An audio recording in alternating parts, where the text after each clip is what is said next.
Think and Grow Rich. It would be really cool if that was possible. This book has sold more than 15 million copies worldwide. It is considered by many as an absolute classic. But while I was reading this book last week, I felt a profound sense of disappointment. It's just the same shit over and over and over again. You might think that these are just random words I've put together that are frequently used in the self-help genre, but no.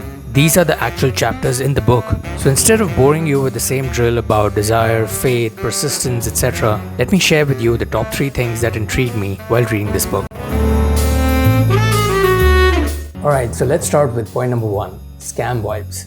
This book honestly gave me a very weird feeling right from the author's introduction to the book. Words like, there is a secret in the book that is not explicitly written, or you can only find the secret if you're truly ready for it. Now these are the kind of words that you'd hear in a cult trying to get you to spend your money on a bullshit course that they have just made up. So before reading further, I did a bit of research on the author Napoleon Hill. And the first thing that stood out to me was an article that called him the biggest con man that you've probably never heard of. At this point, this book finally started to get a little interesting. If you believe a certain Mr. Matt Novak who spent a few years researching him, Mr. Napoleon Hill was a scam artist who was way ahead of his time. For starters who don't know, the entire premise of this book is that a young Napoleon Hill met Mr. Andrew Carnegie, one of the richest men in America at the time, and Mr. Carnegie charged Napoleon Hill with spreading his philosophy of success with the entire world. To do this, Napoleon Hill in this book claims that he spent 25 years researching some of the most famous people in the world. He claims that Mr. Carnegie himself introduced these famous people to him, and that this book, Think and Grow Rich, is a culmination of the learnings from those 25 years of work. Now that is pretty cool, right? With a premise like that, this is definitely a book I would want to read. But here's the catch. Apparently, the entire premise of this book is just made up. How do I know this? Well, circumstantial. But here are a few facts. Napoleon Hill started making the claim that he met Mr. Carnegie only after the death of Mr. Carnegie. Also, if he's done so many interviews over 25 years,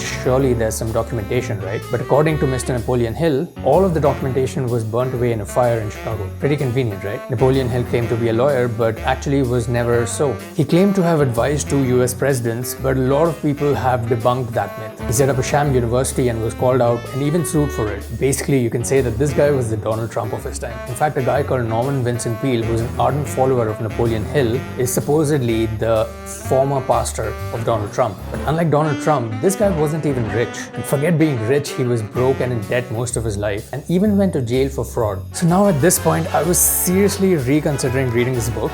But then I figured that everything I know about Napoleon Hill is via internet articles, videos, and research done by others. So I figured, let's give this man a benefit of the doubt and keep reading. Just maybe he's explained some very common practical points in a very application-oriented way. Well, safe to say I was wrong. Which brings me to the second point in this video, the actions proposed in this book. So the basic idea in this book is that in order to get rich, you need to really be obsessive about that particular goal.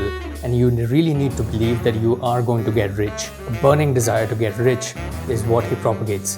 That's how you can just think, not just think, but you can think and grow rich. Here are the 6 steps. 1. Determine how much money you want to make, exactly to the dollar. 2. Determine how much you are willing to give to receive this amount of money. 3. Choose a date by which you want to have amassed this amount of money. 4.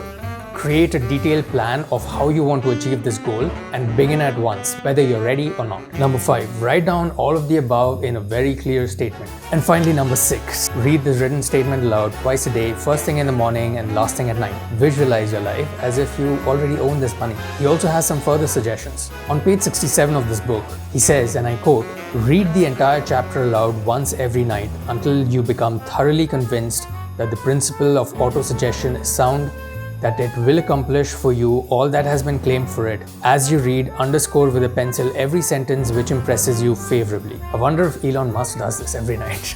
Now, maybe this is just me being cynical because of all the things I've read about the author, and please let me know in the comments if I'm wrong. But all of this just screams of some religious cult leader trying to brainwash innocent people to me. Maybe this kind of self-affirmation really works for some people, but I'm not that convinced. As the author puts in the book, you need to be ready to see the secret.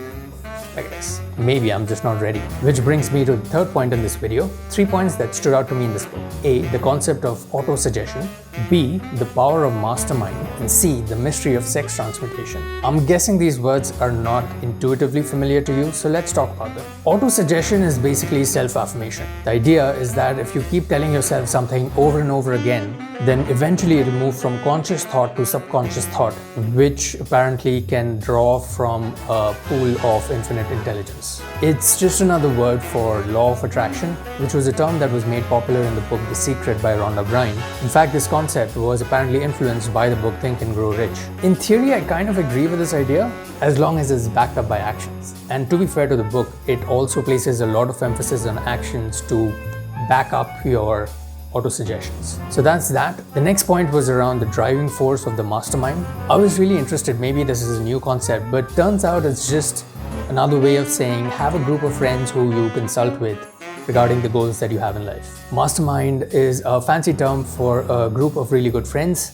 The kind of term that would be coined by, some might say, a scam artist or somebody who's just trying to, sell a book. And the last point was about the enticingly titled The Mystery of Sex Transmutation. Now, the word transmute is defined as the changing or transferring of one element or form of energy into another. The idea in this book is that sex is one of the biggest drivers for action in the world, and that all the so-called millionaire interviewees all use this fact to their advantage. The claim is that they directed their sexual energy towards more creative pursuits, and that elevated to the position of being a genius. Now, I recently read Mahatma Gandhi's autobiography, My Experiments with Truth, and I know for a fact that he definitely used a concept that was very similar to this. Now, irrespective of whether Mr. Napoleon Hill was lying or not, some research outside of this book also led to the fact that there are some famous personalities who have used this concept to their advantage. So if this is a concept that interests you, then chapter 11 in this book is made for you. So that's it from me for this video.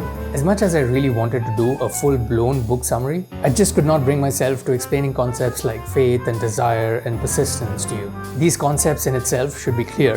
Of course, the application of them is an entirely different story. But if you are looking for tips to improve, there are millions of people in the world who swear by this book and think of this book as the Bible for bringing success into their lives. However, somehow for me, this book just did not rub the right way. Maybe there should be another book called Act and Grow Rich. Anyways, till the next video, which hopefully will not be on another self-help book, keep reading and ciao.